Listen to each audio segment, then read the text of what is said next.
May tinanong ako, pwede ba sila makompel bumalik? Yes, for purposes of quorum. Supported yan, ha? Ng rules of the Senate. Exactly, attorney. Yun nga ang ayaw Sergeant nila. at Arms, pwede. Quorum eh. In fact, I will go further, ha? Kung ginagamit mo palagi yon, para sa akin, disorderly conduct yun, ha? Yes. Pwede ka dalhin sa ethics sa committee. Pwede na nilang gawin ng gawin yan. Oh. Halimbawa, mabaliktad. Yung makuha ulit nila yung leadership. So yung minority na bago, pwede mag-walkout na lang na mag-walkout pag may mga hindi sila na pagkakaintindihan. Hindi maganda tingnan. Diba? Pero ito, Lalo na yan, pag malicious, ha? Halimbawa, ayaw mo na ng quorum, gusto mo na nulabas. Doon lang kayo. Doon lang kayo sa hallway. Until mabigyan ang gusto nyo. Mapagbigyan ang gusto nyo, wala na yon.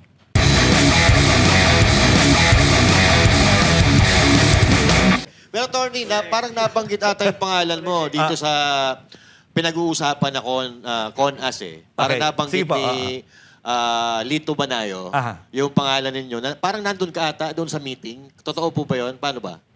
Anong meeting yon? Yung meeting nila... Sa Soler, Senator- sinasabi? sa Soler. No, wala ako doon. Wala po Thursday. kayo doon. Wala.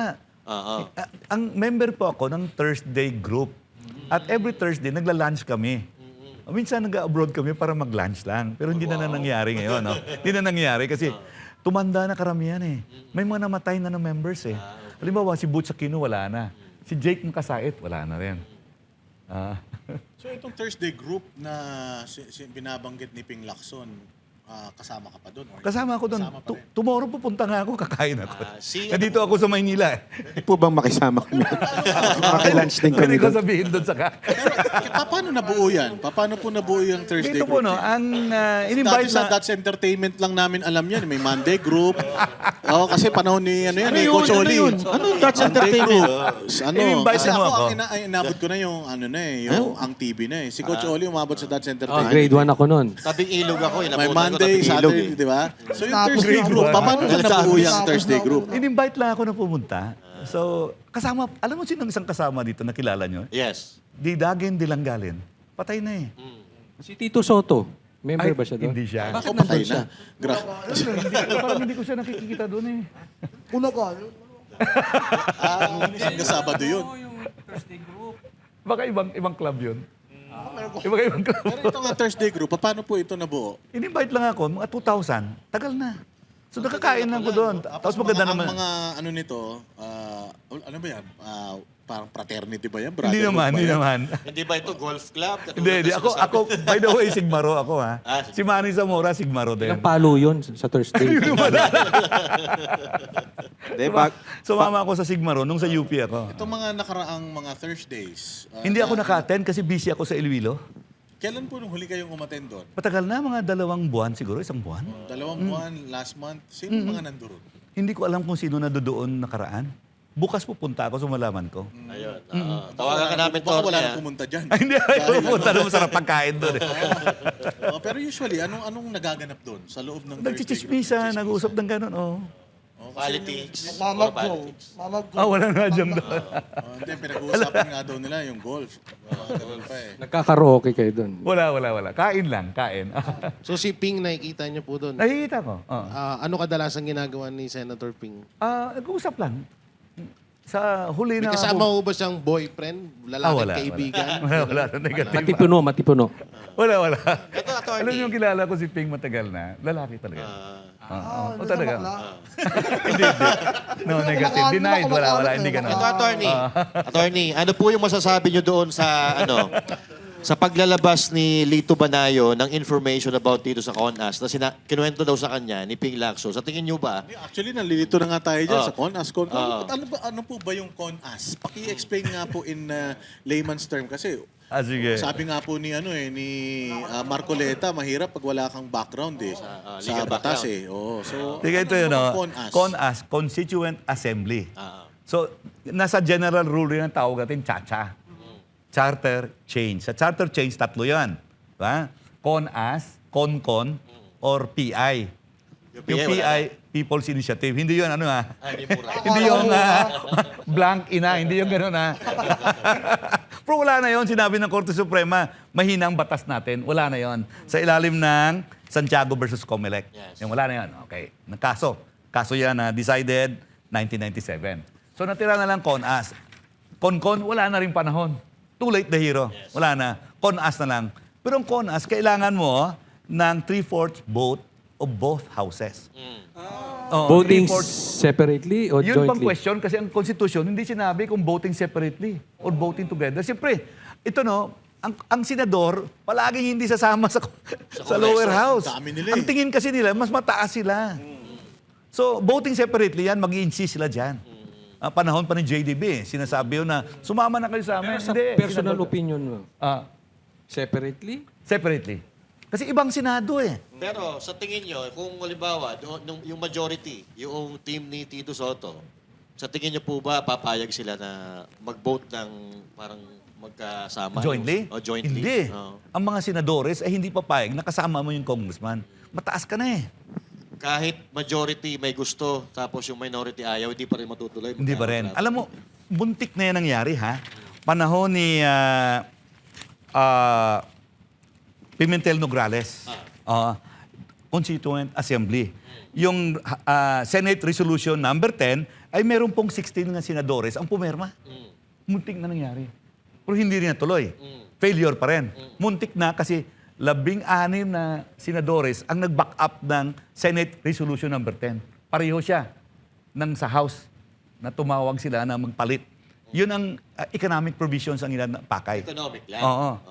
So yun naman talagang ano eh, nung ang publiko po ay napupuno kasi ang hula, baka naman i-extend yung sarili nyo. Nagkaroon naman talaga na term extension sa umpisa eh. Meron. Oo, so nilihis nila, hindi economic provisions na lang. The problem is, pag inopen mo ang Constitution, open everything. Yes. Pero, Hindi mo mapigilan. ito po, kung halimbawa nagkaroon ng CONAS, ito bang mga kasalukuyan ng mga politiko natin, o pwede, senador, congressman, kasama ba sila sa may extend o yung susunod pa na Congress? Well, ang narinig kong offer daw, i-extend sila eh. O pwede po ba yun kung pag-uusapan natin yung Hindi, batas? kailangan i-amend mo muna bago mo extend. Hindi pwede i-extend tapos Extend na. amendment. Hindi ah. Oh, Amend muna. kasi meron naman talagang legitimate na sinasabi ah.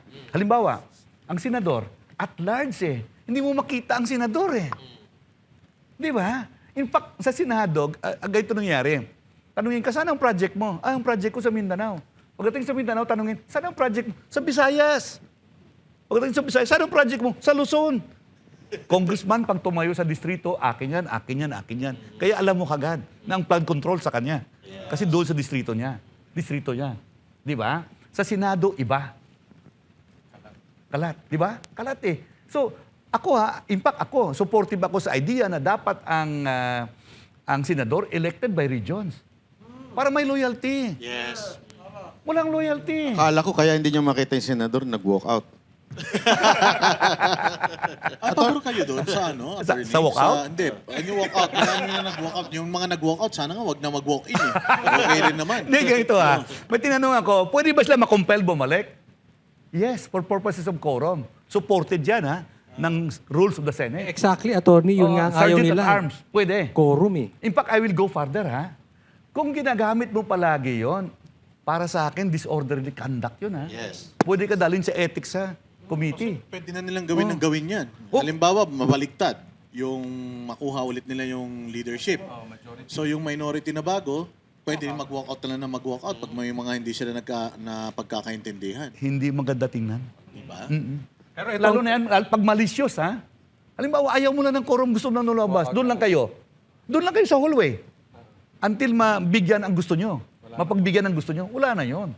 Ito ang tanong, attorney. Sabi mo, may basbas ang Malacanang sa speaker.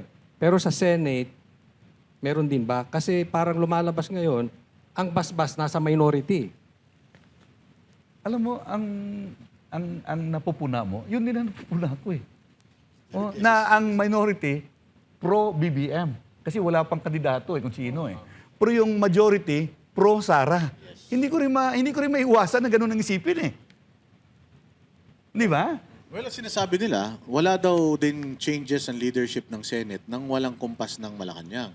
Sabi nga rin nila, this is the first time na nagkaroon ng Senate leadership change nang walang kumpas ng Malacanang. Kaya ginaganito yung Senado ngayon, ginugulo. So, Hindi ba Martin 11 to o BBM 11? Bulaga 11 yan. Kasi yung BBM na eh. Kasi wala na si Martin eh. Yes. Wala na eh. Tapos na yung panahon ni Martin. Hindi ako naniniwala na si Martin ay magiging speaker pa uli. In fact, naniniwala ako ng Tingog matatalo eh. As a party list kasi wala na siya eh. Eto, attorney, yung panggigipit ng ombudsman sa mga senador, lalo dito sa majority. Sa tingin niyo po ba ito ay basbasarado ng Politika ba Malacanang? talaga ito? Oh. Oo. Alam mo, iba yun ah. Ito ang tingin ko ha. From a lawyer's point of view. Depende sa merito ng kaso. Oh. Pero ang sinasabi ko lang, so maraming involved, bakit mo piliin? Di ba? Oh, kasi may merito eh. Kung kumpleto ang kaso mo, meritorious ang nahawakan mo, go ahead, file it. Di ba? Let the axe fall where it may. Tama? Kasi kung nagnakaw ka naman talaga, maski dito kang panig, it does not make you innocent. Tama ko? Oh. Pero attorney, yung timing daw kasi ang problema Yung dyan. nagpa-file ng kaso. Oo. Yung nagpa-file ng kaso, appointed ng presidente, tapos napakarami pang reklamo sa kanya. Paano siya naging ombudsman? Napakarami niyang kaso. So, Questionable alam niyo pa. yun, yung parang yung tiwala ng tao. May procedure kasi, sir eh. Yun ang sinunod ng procedure eh. So wala tayong magawa eh. Unless pupuritin na naman natin ang Constitution, para ayoko doon. Di ba? Posible naman kasi, attorney, na nasa majority lang yung may mga paglabag. Sa minority, malilinis. Tapos, ang ano pa dito, yung minority, kamping-kampi. At alam naman din natin na pro-BBM. Kaya kailangan magsimula na talaga ulit yung Blue Ribbon Committee, yung talagang investigasyon na walang Ganito no, ang procedure, may case build-up yan eh. Kung aling mauna, yun ang unang i-file. I hope ganun pa rin ang procedure sa loob niyan. Wala naman akong alam eh. Pero yung sa pagkaalam ko, yung nag-case build-up yan kung sino mauna. Kung ripe na ang kaso, i-file, file na yan eh. Kaya pala sabi ni Ombudsman, hinog na yung kaso ikakaso kay Jinggoy, tsaka kay Joel Villanueva. Pero yung kay Martin Romualdez, hindi pa. Baka nauna. Ang matindi pa nga niyan, mas nauna pa kaming kasuhan kaysa kay Romualdez. Correct.